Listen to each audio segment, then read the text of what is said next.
আসসালামু আলাইকুম, কেমন আছেন সবাই? Welcome to my new YouTube channel the kitchen life of Fariha.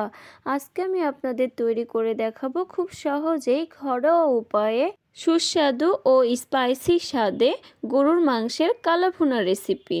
তো প্রথমেই আমি এখানে 1 কেজি পরিমাণ গরুর মাংস নিয়েছি। একটু বড় সাইজ করে কেটে ধুয়ে পরিষ্কার করে নিয়েছি। আমি এখানে রান্নার কিছু মশলা আগে থেকে রেডি করে নিয়েছি। তো বলে নেই আমি এখানে কি নিয়েছি। 2টো পেঁয়াজ বেরেস্তা নিয়েছি, একটি পেঁয়াজ গোল করে কেটে নিয়েছি, আর একটি পেঁয়াজ কিউব করে কেটে নিয়েছি। 2 জায়গায় আমি 2টো রসুন নিয়েছি, আস্ত কিছু জিরা, আদা কুচি, পেঁয়াজ রসুন বাটা, 2টো কাঁচা লঙ্কা, অল্প একটু জিরা বাটা, 3টা তেজপাতা ও কিছু মশলা। এবার আমি মাংসগুলোতে মশলাগুলো দিয়ে দিব। প্রথমেই দিয়ে দিলাম পেঁয়াজ বেরেস্তা, দিয়ে দিব কিউব করে কেটে রাখা পেঁয়াজ, কেটে রাখা আস্ত কিছু রসুন, আদা কুচি, কাঁচা লঙ্কা, 3টা তেজপাতা, অল্প কিছু মশলা, কিছু আস্ত জিরা, পেঁয়াজ রসুন বাটা, জিরা বাটা, 1 চা চামচ লবণ দিয়ে দিলাম, 2 চা চামচ মরিচ গুঁড়া, হাফ চা চামচ হলুদ গুঁড়া, 1 চা চামচ ধনিয়া গুঁড়া, হাফ চা চামচ জিরা গুঁড়া, 1 চা চামচ মশলা গুঁড়া, প্রায় 1 কাপ পরিমাণ সয়াবিন তেল।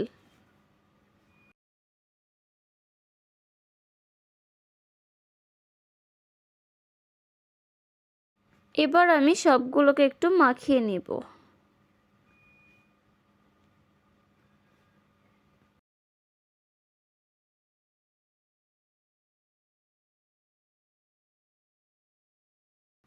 মাখানো শেষ। এখন একটি প্রেসার কুকারে মাংসগুলো দিয়ে দিব।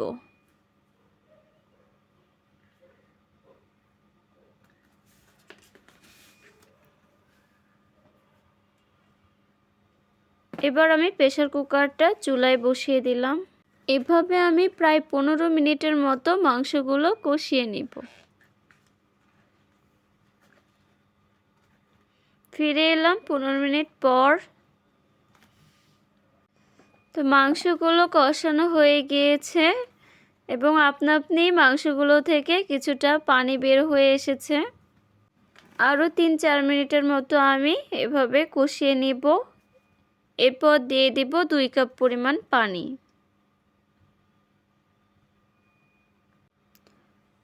অল্প কিছুক্ষণ নেড়ে দিব।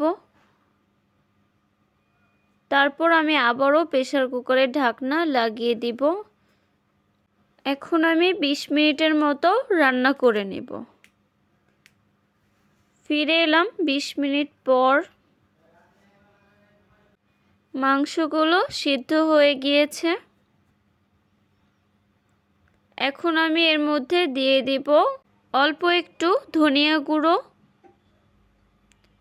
1 চা চামচ মশলা গুঁড়ো,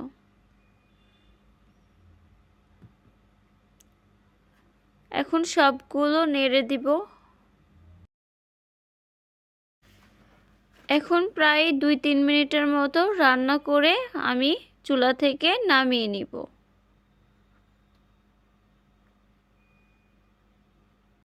এবার চুলায় আমি একটি ফ্রাই প্যান বসিয়ে দিলাম ও এর মধ্যে দিয়ে দিব হাফ কাপ পরিমাণ সরিষার তেল।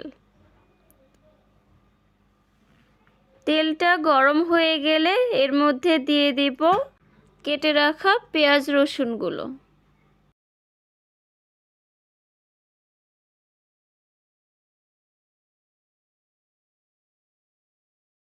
দিয়ে দিব 3টা শুকনা লঙ্কা।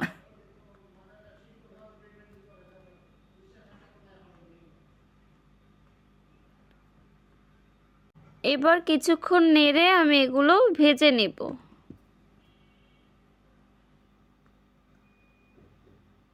এরপর দিয়ে দিব মাংসগুলো।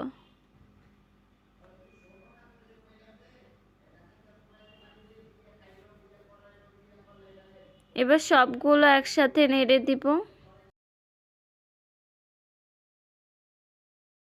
আমি আবারও ঢাকনা দিয়ে দিলাম। এভাবে আমি প্রায় 2-3 মিনিটের মতো রান্না করে নিব। তো দেখুন রান্না হয়ে গিয়েছে। আমি এখন চুলা থেকে নামিয়ে সার্ভ করে নেব। ওয়াও, রেডি হয়ে গেল সুস্বাদু ও স্পাইসি স্বাদে গরুর মাংসের কালো ভুনা রেসিপি। দেখতে যতটা সুন্দর হয়েছে, খেতেও তেমনি সুস্বাদু।